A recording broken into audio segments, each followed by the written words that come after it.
All right, today we're going to talk about the construction of words and also the important use of tone and emotions in your speech and how those tones and emotions can help convey meaning with regard to the actual words that you're speaking.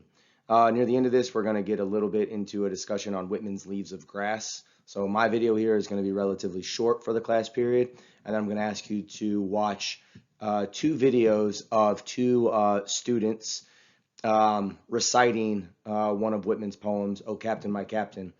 And we'll talk about sort of how you can critique these various students and their reciting of this poem, and hopefully it'll sort of illustrate how and why tone and emotion and inflection are important when it comes to speaking in general.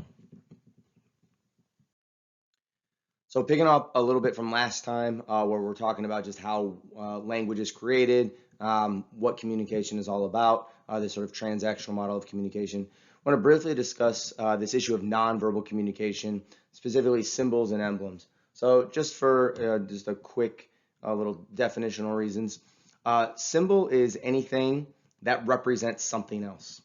So you can look at, a picture of the American flag, for example, and you sort of know that when you see an American flag, lots of other words and ideas come to mind, right? Liberty, justice, those types of Fourth of July terminology.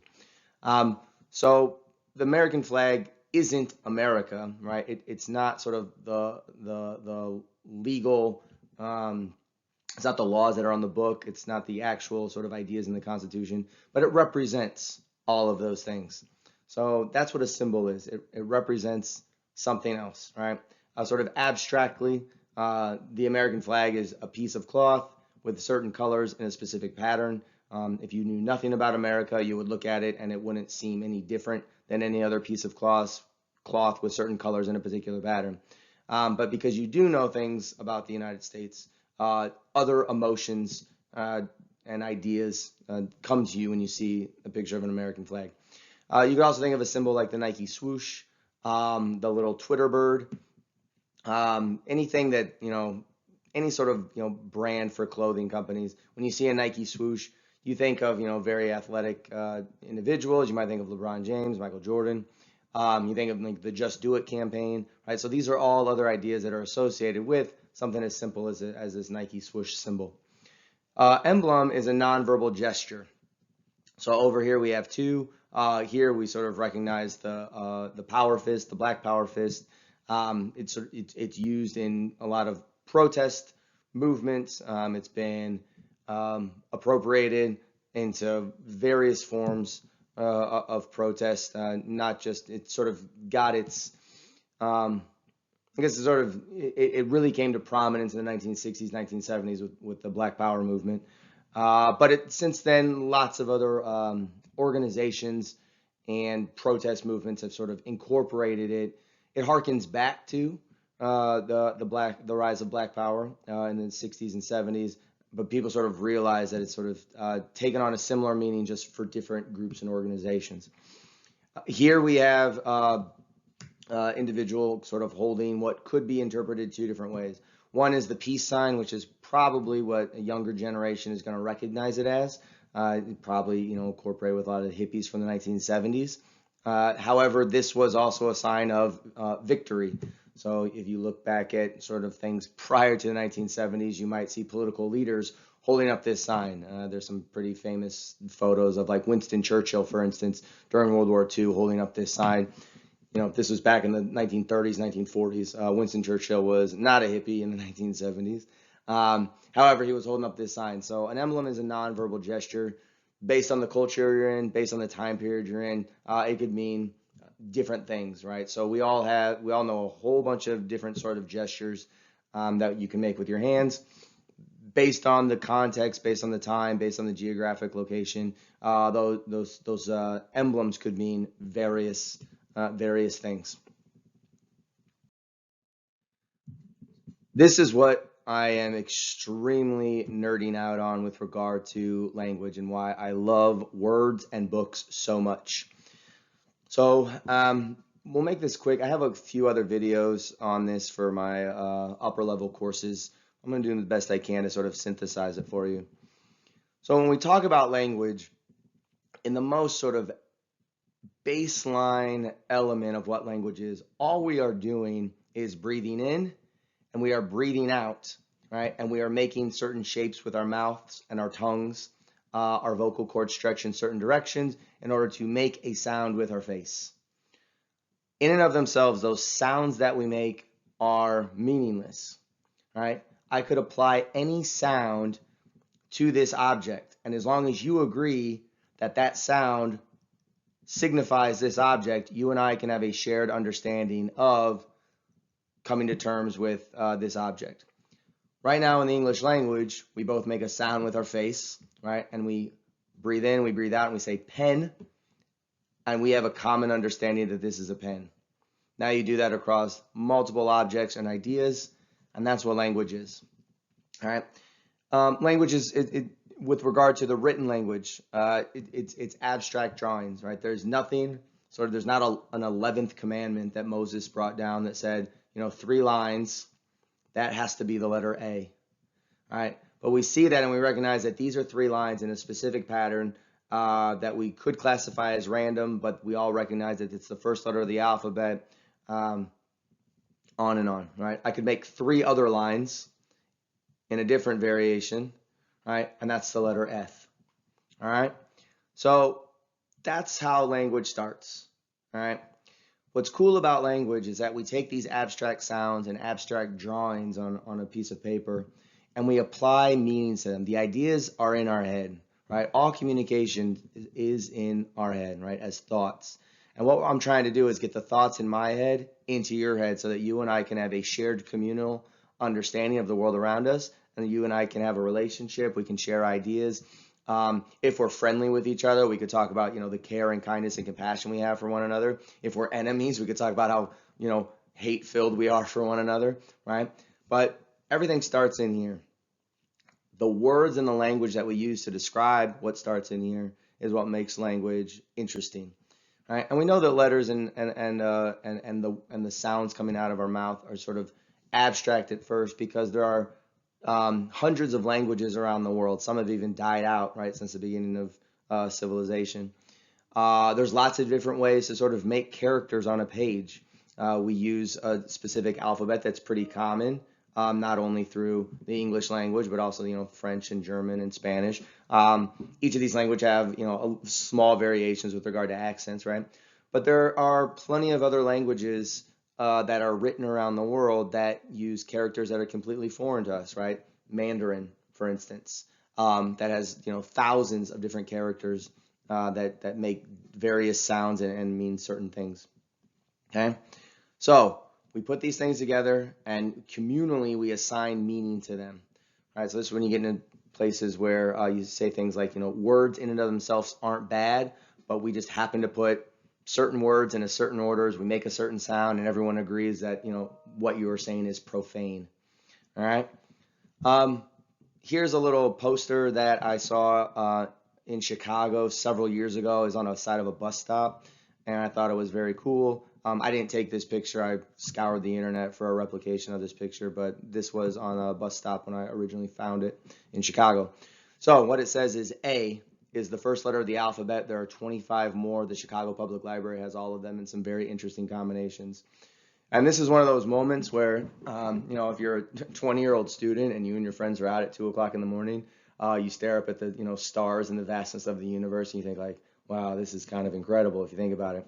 If you think about just like the Penn State library system, so I'm at Penn State, students, you all are at Penn State, there are millions, right, millions of books and articles and, magazines that you can check out from the library, and we're just going to stick with the English language, right? We're not even going to get into the possibilities of other languages because they're so vast, right? But there are millions of materials you can check out from the Penn State library system, and if you're just talking about the English language, all of those materials use the same 26 letters, which doesn't seem like a lot, right? But all they do is they take those 26 letters and that's what they have access to in order to make the argument they're trying to make. So this is what's kind of cool about politics. Each politician, right, Republican, Democrat, have very different ideas about size and scope of government and the role of government. And each politician gets the same 26 letters to articulate very different visions for their administration or how they would govern. Everything that you are going to express throughout your entire life, right? And this again is assuming that the majority of you in the classroom speak English and the majority of you are only going to speak English for your life. You might take a Spanish class, but what we know is, foreign languages don't really stick too well when it comes to long-term learning. I hope you do learn a foreign language and stick with it, but I know it's difficult. But let's just assume that you speak English, you're only going to ever speak English, right? Everything you will ever express in your life is just wrapped up in 26 letters, right? And the noises you can make coming out of your face based on the combination of those letters, right? So every time you tell someone you love them, right? Every time you tell someone you hate them, right? When you ask your girlfriend or boyfriend out for the first time to when you and your girlfriend and boyfriend break up, you have the same access to the same letters, right? All the love and all the hate that's ever in the world, again, via the English language, right? It's all wrapped up in 26 letters. So this is what I find really, really cool about the idea of language, is it seems so finite, but the possibilities are really sort of infinite when you start thinking about how large, how much we can scale up just these 26 letters to sort of express everything it is we need to express. Here's just some cool pictures of some libraries. This one on the left over here, I believe this is Dublin. Over here, I believe this is Dublin. This is in Prague, which is sort of known as like the most beautiful library in the world. And this is from Disney's versions of Beauty and the Beast. But yeah, you just sort of see these hallways, books and books and books filled with, a very finite, small amount of letters. But they just put them in some crazy combinations, and all of a sudden we have, all the stories that were, that sort of create and uphold the human experience. All right, the final thing you need to do, because I'm done now, right? So we're here and we're kind of finishing up around 15 minutes. We're going to talk about leaves of grass. So you all, especially around the Philadelphia area, probably know Walt Whitman just because the Walt Whitman Bridge goes from Camden, New Jersey over to Philadelphia, so it's really close by. So a couple things you should know about Walt Whitman. All right, there's a bridge named in Camden. He's buried over, I believe it's in South Camden. There's his cemetery. But he's sort of known as the first American poet, and I'm sure there's some American lit people who are going to argue with me on this. I'll take their expertise and their critiques. But the way that I understand him is he's sort of known as the first American poet. And what I mean by this is he was writing in the mid-1800s. So America had been around for 75, 80 years as far as, 1776 is concerned. But Walt Whitman sort of is the first one to break out of that old Britain, Victorian, Shakespearean influence of poetry. So if you think about the early poets in America, the late 1700s, early 1800s, they're still greatly influenced by the British traditions. Walt Whitman is so dramatic in the way that he shifts how poetry is written and the themes of the poems themselves that people sort of regard him as the first sort of like purely American poet. Again, doesn't dismiss the fact that obviously, like, he's speaking in an English language which is brought over from Britain, right? He obviously, was well read in Britain, British literature and poetry, but he is so drastically different that people sort of hold him up like, oh, we finally have this new thing with regard to an American culture that is different than a British culture, that is decisively different. Similar to Mark Twain was writing around the same time, mid-1800s is kind of when he first got going, and carries on through the rest of the 1800s. But Mark Twain was similar. So Mark Twain sort of drastically breaks the mold out of the old English tradition of writing, and now Mark Twain is, he's writing about Hannibal, Missouri, and you got, these characters like Huck Finn and Tom Sawyer who are just sort of very specifically, geographically American kids, and Mark Twain is sort of seen as sort of like the first sort of like purely American writer that is breaking out of, that is so drastically different than the traditions beforehand. So this is what we're going to talk about with regards to emotions and tone. Okay, emotions and tone are important. All right, it doesn't matter if you have good words on the page. All that charisma behind them actually matters, all right? And this is going to carry over when we start talking about persuasive speaking and this guy named Cicero, right? So Cicero long story short, because we'll get more details later. But he said, it's not just enough to have good words on the page. You act like when you speak, you actually have to be engaging because the audience connects with that engagement. So to illustrate this, I want you to watch two renditions of the exact same poem, and it's about 2 minutes long, right? So I'm asking for 4 minutes of your time. I'll put these links that are on the page right now. I'll put them down below so you can click on them easy. The first one I want you to watch, so there's two of them, so make sure you watch them in order. The first one is of a young man, and the second one is of a young woman. All right, so I think the young man's like early college, and the young woman, they say it's a high school competition. But they're both reciting this poem called "Oh Captain, My Captain." And while you're listening to this poem, I want you to critique the speaker.